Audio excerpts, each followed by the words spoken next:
Mireu, ara, si us sembla, dono pas a Carlos Hernández de Miguel, que és periodista, ahir ja es va dir, escriptor, investigador, activista de la memòria i, sobretot, com va dir ahir també la regidora y la nuestra compañera Silvia Forqué, un referente. Y es un referente para todos los que trabajamos en memoria histórica, també des dels instituts. I per què és un referent? Doncs perquè d'alguna manera ha estat per nosaltres un model amb allò que deia abans d'aquest objectiu del nostre projecte, que és, per un cantó, doncs, aquesta mirada rigorosa i clarificadora cap al passat, no? I aquí hi ha aquests dos llibres monumentals, fonamentals, que són Los últimos españoles de Mauthausen, de 2015, i Los campos de concentración de Franco, de 2019, però també hi ha alhora aquesta actualització d'aquest passat crítica amb el present. Llegiu, per favor, els seus articles a diario.es i les seves pirulades a Twitter, en què qüestiona com les institucions a vegades s'obliden de l'ascens del feixisme o qüestiona una polèmica que m'ha semblat molt interessant, la de YouTube. Per què YouTube censura algunes imatges que són precisament les que ens ajuden a transmetre l'horror i que ahir vam veure i vam trobar molt encertat que estiguessin al vostre documental. És molt important veure les coses tal com són. I aquesta voluntat actualitzadora també és una voluntat divulgadora, això és molt important, arribar a tothom. I mireu, per exemple, la història del seu tio, que és l'Antonio Hernández, el deportat número 4443, la va explicar en un compte de Twitter. Que després això s'ha publicat en un còmic del 2017. Després també, i d'aquí la polèmica que està en YouTube, va fer un documental que es titulava Los últimos españoles de Mauthausen y otros campos el 2020. Y también, que es muy importante, y ha sido muy importante para nosotros, antes te lo comentaba, es l'impulsor de dos webs que per favor visiteu-les, que són deportados.es, que per a nosaltres va ser pràcticament, quan fèiem la recerca, un llibre de text. I després una més recent que és Los campos de concentración de Franco.es. Allà trobareu informació, trobareu imatges, trobareu vídeos, trobareu imatges, testimonis, trobareu un recull, a més d'una manera molt intuïtiva, que és meravellós com a base per fer aquesta mirada cap al passat i concretament cap a quin passat, doncs el que ha passat de la deportació als camps feixistes de dins i de fora de l'Estat. Que això també és molt important, aquest rescat que no ens oblidem, però a Espanya hi va haver camps de concentració terribles. I per tot això, a Carme i a mi ens fa molta il·lusió presentar-la i perquè a més és una persona que parla d'una manera molt clara i a més una persona que sempre diu que sí.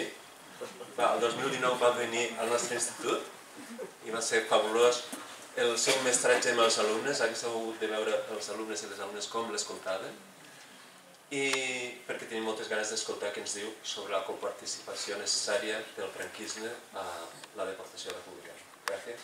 Gràcies.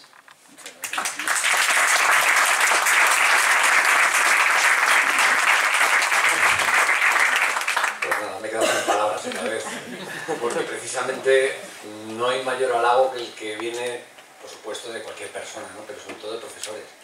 Cuando me metí en este jaleo, ahora os explicaré un poco por qué, una de las cosas que tenía muy clara es el problema, o uno de los grandes problemas por el que estábamos como estábamos con esta desmemoria histórica, era por un problema del sistema educativo, que no se había enseñado esto y que habíamos crecido generaciones y generaciones de ignorantes históricos, como yo digo, ¿no? Entre los que me incluyo, obviamente.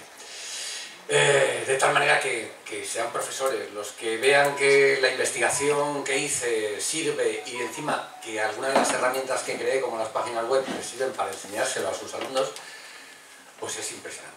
Es algo, no sé, el mejor pago, el mejor reconocimiento que pueda tener. Ahora sí empiezo. Primero, reitero agradecimiento a Silvia, al Ayuntamiento, por organizar esta maravilla de jornadas. Aprovecho para decir que tengo una cierta envidia de lo que está pasando aquí en estas horas, porque ver la afluencia de gente, ver la cantidad de iniciativas, el contenido de todo lo que pudimos escuchar en el día de ayer y ver este magnífico proyecto de Puertas de la Memoria, ¿no? Enfocado precisamente, como os decía, la clave de todo, que es la educación. No lo hicimos durante la transición, no lo hemos hecho durante la democracia, hemos empezado a hacerlo no tarde, pero bueno, hemos tardado demasiado en empezar a hacerlo, pero ahora se está haciendo. Y ojalá esa palabra maravillosa, a mí también me encanta, salsa, esa salsa, seguro la puse fatal, charcha, esa charcha, esa red, ¿no? esa unión, se extienda, por supuesto, y se replique en otros lugares de Cataluña y de España, ¿no? Porque sería fundamental que se enseñaran y que se hicieran este tipo de proyectos para implicar al alumnado y conseguir, ni más ni menos que eso, que no crezcan más generaciones de ignorantes históricos, por favor, que sepan lo que ocurrió en este país, que sepan lo que es el fascismo, y a partir de ahí, si en el futuro deciden apostar por la ultraderecha y por el fascismo, será su decisión libre, pero que no lo hagan por ignorancia, que es lo que ocurre mucho, desgraciadamente, en nuestro país. Y esto me sirve precisamente, todo este tema educativo. Me voy a poner de pie, no voy a cantar, no os asustéis, pero me gusta más, para hablar con vosotros, estar un poquito más cerca y poder manejar desde aquí además también el ordenador. Os voy a explicar lo primero, antes de entrar en materia, por qué me metí en este jaleo. Algunos ya lo sabéis, ¿no? Pero yo tuve un motor que fue el que al final me hizo dejar de ser un ignorante histórico, ¿no? Y meterme en esta lucha por la memoria y por la historia. Y el motor fue él, mi tío Antonio Hernández Marín, ese deportado 4443, pero me acuerdo de la espalda, ese deportado 4443, que cuando yo era un niño muy pequeño, venía todos los veranos desde Francia a pasar unos días en mi casa en Madrid con mi familia, y fue una referencia para mí. Yo era muy pequeño y veía en él no sé, diría incluso un color que no era habitual en aquella España en blanco y negro del final del franquismo y de los primeros años de la transición, que además me intentaba transmitir un amor por la cultura y por la libertad que era muy poco habitual, incluso en una casa como la mía, que no era sospechosa de ser una casa, digamos, de ideología franquista ni nada por el estilo, pero no era habitual, ¿no? Era una España en blanco y negro. Aquel hombre me marcó profundamente y yo escuché en alguna conversación, casi a hurtadillas, ¿no? Para que yo no lo oyera, que había estado en un lugar llamado Mauthausen, pero claro, no tenía ni idea de lo que significaba aquello, ¿no? De qué era Mauthausen realmente y cuál era el pasado de este hombre. Ni siquiera sabía por qué vivía en Francia.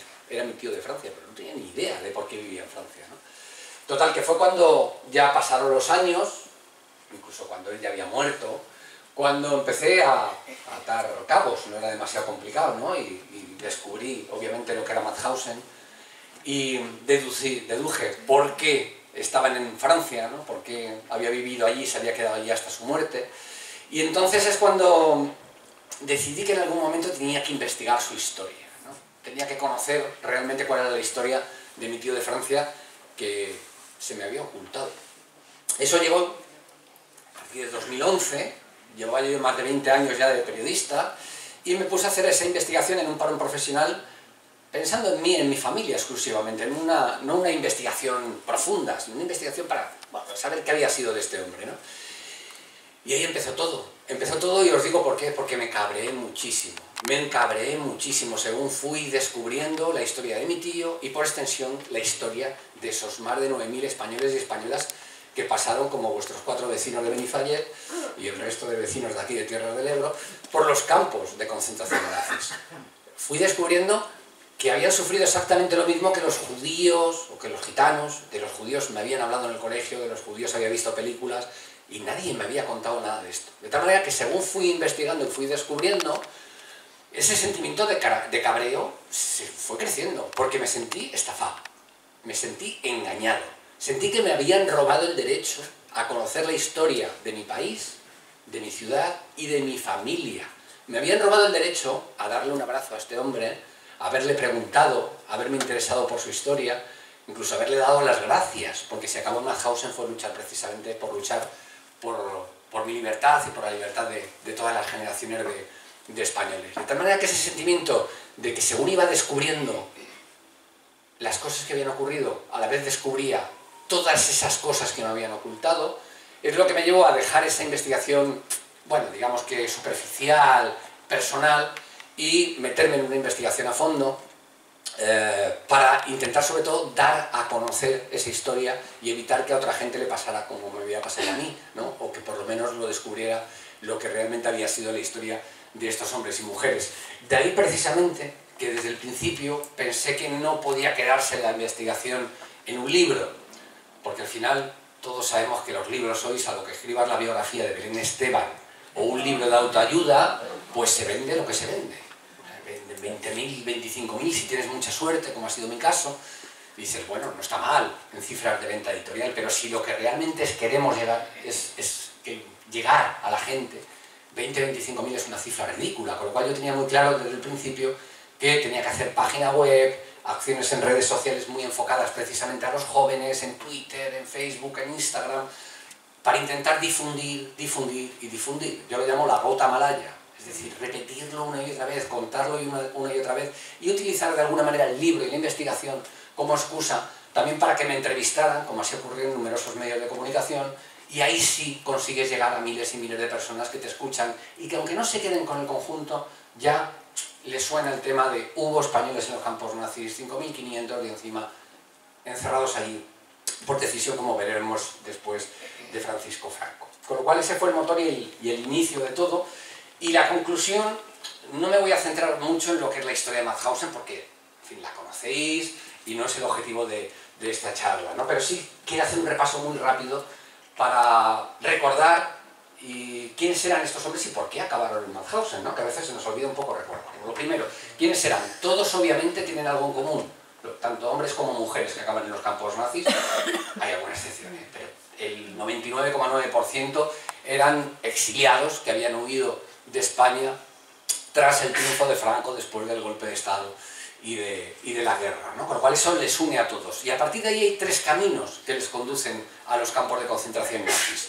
El que lleva a un número mayor de hombres, en este caso solo hombres, son aquellos que después de pasar por los campos franceses, por los campos de la Arena, por los campos de concentración franceses, creados por la democracia francesa, no lo olvidemos, que aún así encierran a nuestros compatriotas exiliados en campos de concentración. No evidentemente eran campos como los nazis, pero eran campos donde hubo muchas víctimas también y donde se pasó un sufrimiento bastante importante, hambre, sed, frío y demás. Bueno, pasan por esos campos, se alistan o son alistados en el ejército francés, la mayoría de ellos en compañías de trabajadores, con lo cual más como trabajadores casi forzados que como militares, pero bueno, dentro del ejército francés, algunos en la legión extranjera, distintas unidades. Bueno, todos ellos en mayo y junio de 1940, cuando el ejército alemán invade Francia, son capturados, enviados primero a campos para prisioneros de guerra y de allí, luego explicaremos por qué, son sacados en un momento dado y enviados al campo, principalmente el 99,9% al campo de concentración de Mauthausen. Todos estos van a Mauthausen, estaríamos hablando de aproximadamente unos 7.000, 7.500, todos hombres. Ese es el primer gran grupo. El segundo, resistentes. Son aquellos, en este caso ya hombres y mujeres, que no han sido capturados en mayo-junio del 40, bien porque no estaban en el ejército francés, o bien porque aunque estaban en el ejército consiguieron escapar. Y forman grupos de resistencia o se unen a grupos de resistencia para luchar contra el invasor nazi. Es decir, vuelven otra vez a combatir. Son verdaderos héroes. De hecho, esa resistencia francesa tan famosa tiene mucho de española, muchísimo de española, porque hubo muchísimos españoles en la génesis de esos grupos guerrilleros y además eran los que más experiencia tenían, porque venían de la guerra de España y habían luchado contra el fascismo aquí. Con lo cual, son un núcleo muy importante de esa resistencia francesa tan heroica y de la que sí que nos hablaron desde, no voy a decir tanto en el franquismo, pero sí desde la transición y la democracia, y no sabemos que muchos, o no sabemos lo suficiente, que muchos de esos resistentes eran españoles. Pues bien, aproximadamente unos 2.000 de ellos, en este caso ya hombres y mujeres, van a parar a los campos de concentración cuando son capturados, y aquí ya no solo a Mauthausen. Algunos van a Mauthausen, pero ya son repartidos principalmente por otros campos como Buchenwald, Dachau, Auschwitz o Ravensbrück, en el caso de las mujeres. Y hay un tercer grupo, es un caso extraño, diferente, que es el llamado convoy de Angulema, convoy de los 927, Hay un reportaje magnífico y un libro magnífico de Montserrat Mengou y Ricard Ellis, el documental de TV3, que es un convoy de civiles, puros civiles. Esto no son, fijaros que antes he dicho resistentes o ejército francés. No, aquí estamos hablando de civiles puros y duros que están en el campo de refugiados / concentración francés de Angulema, y en agosto de 1940 el ejército nazi rodea el campo, se repiten esas escenas que hemos visto en la película de judíos, les hacen salir con sus maletas de los barracones, los agrupan en una plaza, los conducen a la estación, los meten en el tren, en un tren de ganado, y durante 3 días son trasladados hasta llegar al campo de Mauthausen. Aquí van civiles, en su mayor parte gente de bastante edad, ancianos, mujeres obviamente, y niños pequeños, ¿no? En este caso se produjo un malentendido porque Mauthausen no estaba preparado en aquel momento, más tarde sí, pero en aquel momento para recibir a mujeres y a niños, con lo cual ese convoy cuando llega a Mauthausen solo son bajados los varones de 14 años en adelante, estamos hablando también de niños, adolescentes, de 14 años en adelante, pero los menores de 14 años y las mujeres son en el mismo tren, primero de vueltas a Francia, y de Francia van directamente a la frontera de Irún y entregados a la policía franquista. Ese es, digamos, los 3 caminos que conducen a los españoles y españolas al campo de Mauthausen. Las cifras muy rápidamente varían, se actualizan, ¿no? Pero estaríamos hablando de unos 9.300 españoles y españolas, de los cuales hablamos de 5.500 asesinados, entre muertos y desaparecidos. Asesinados, 5.500. El dato lo daba ayer, ¿no? Gráficamente. Es que es 2 de cada 3. 2 de cada 3 que entran en los campos nazis mueren allí, ¿no? Son asesinados. Es una cifra, desde luego, terrible.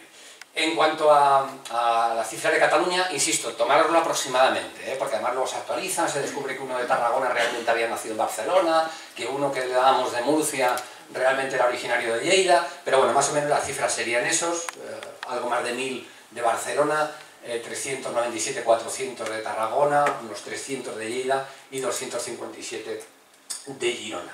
¿En qué campos estuvieron? Ya lo he mencionado brevemente. Mauthausen, que es el más importante, pero sí me sirve esto para recordar Gusen.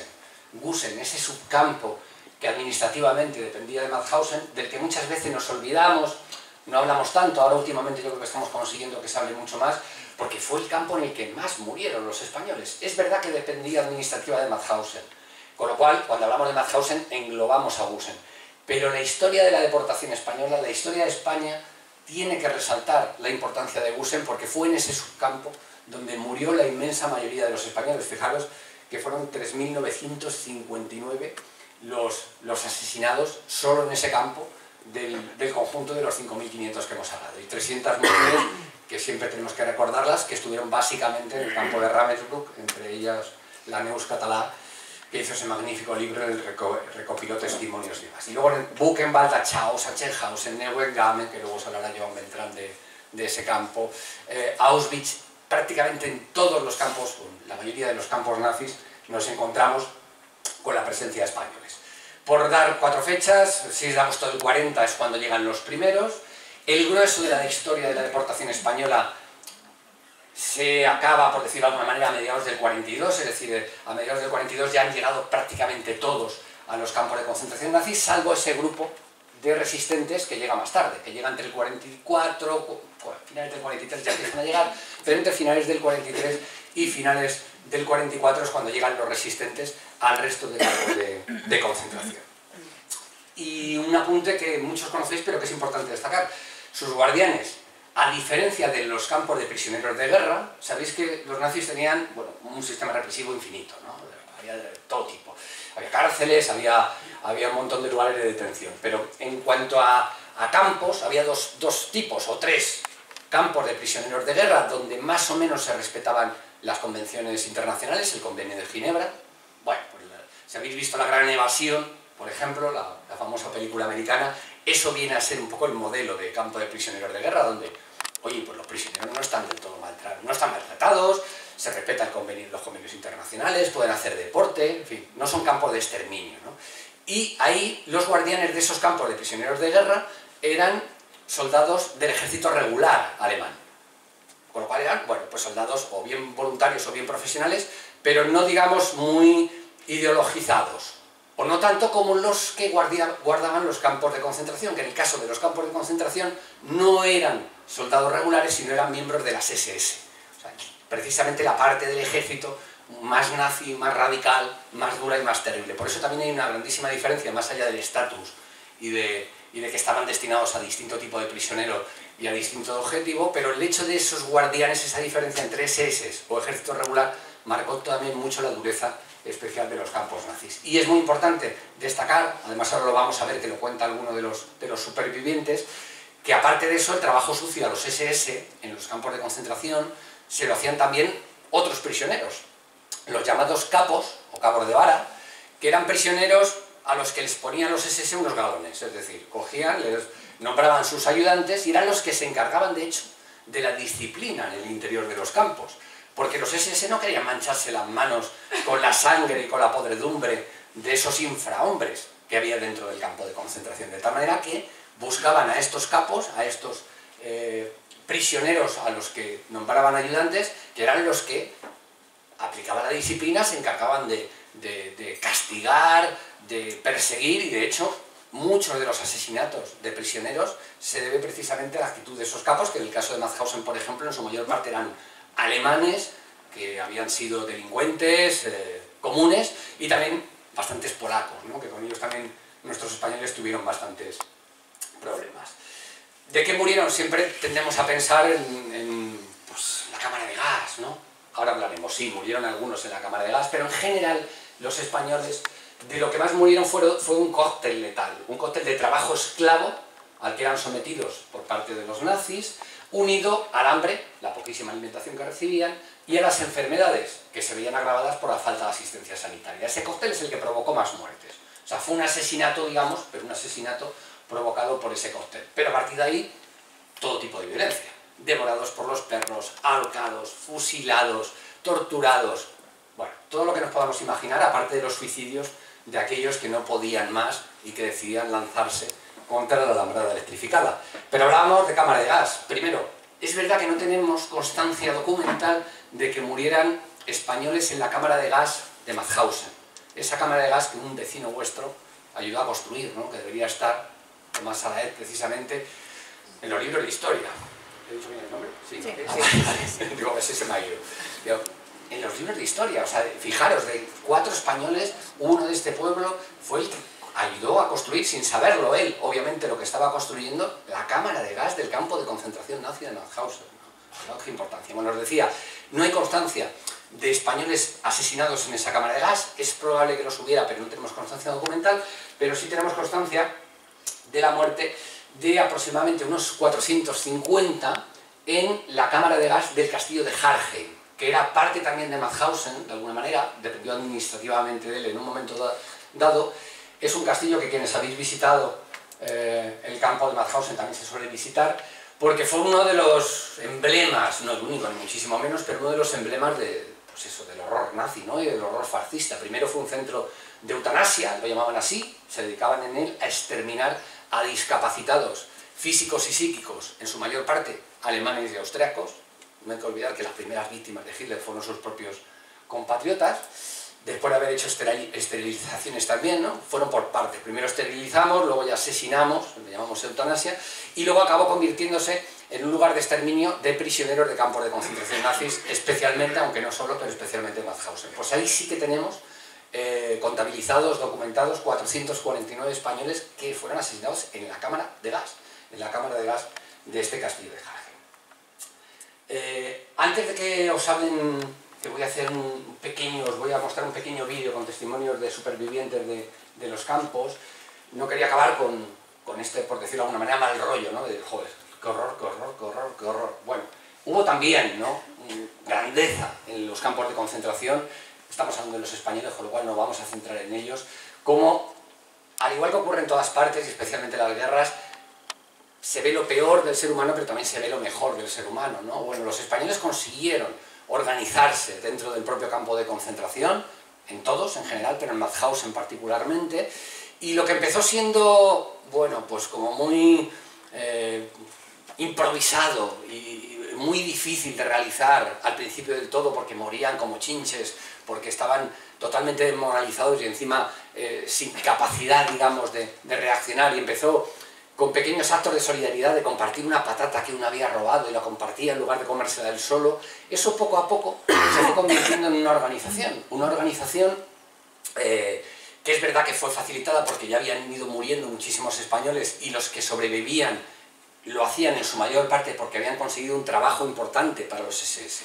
Eran zapateros, o eran carpinteros, o eran sastres, o eran mecanógrafos, y entonces estaban en las oficinas ayudando a los SS, de tal manera que esos trabajos útiles les permitieron que los SS los dejaran relativamente tranquilos y sobrevivir, y al estar también en trabajos importantes les facilitaba hablar entre ellos y organizarse, de tal manera que llegaron a crear una organización que salvó muchísimas vidas, y que quizás el mayor logro, el que hoy ya empieza a ser bastante más conocido, es el que lideró Francesc Boix con otros trabajadores españoles que estaban trabajando allí, otros prisioneros españoles que estaban en el laboratorio fotográfico y que robaron aquellas fotografías que probaban los crímenes, precisamente, que se habían producido en Mauthausen, que fueron exhibidas después en los juicios de Nuremberg, con el testimonio de Boix, el único español que testificó allí, y que fueron desde luego pruebas muy importantes. Bueno, ese no fue el único, pero fue uno de los actos más importantes de esta organización política, incluso con una rama que ellos llamaban militar, porque consiguieron al final del todo algún arma, pero que fue muy importante, ¿no? Esa solidaridad entre ellos, que ya la habían traído desde la guerra de España, desde los campos franceses, desde el ejército francés, esa solidaridad sin duda salvó muchas vidas. Pero como os decía, vamos a cerrar un poco el capítulo de cómo era la vida y la muerte en los campos nazis con sus testimonios. Tuve la suerte de entrevistar a 20 de ellos con, bueno, un extracto muy brevito de 5 minutos. He intentado resumir cómo era aquello. Entre los testimonios vais a ver el de José Marfil Peralta, aparece el primero o el segundo, que fue precisamente el que heredó el número de Margalef, también de otros de vuestros vecinos. Les escuchamos.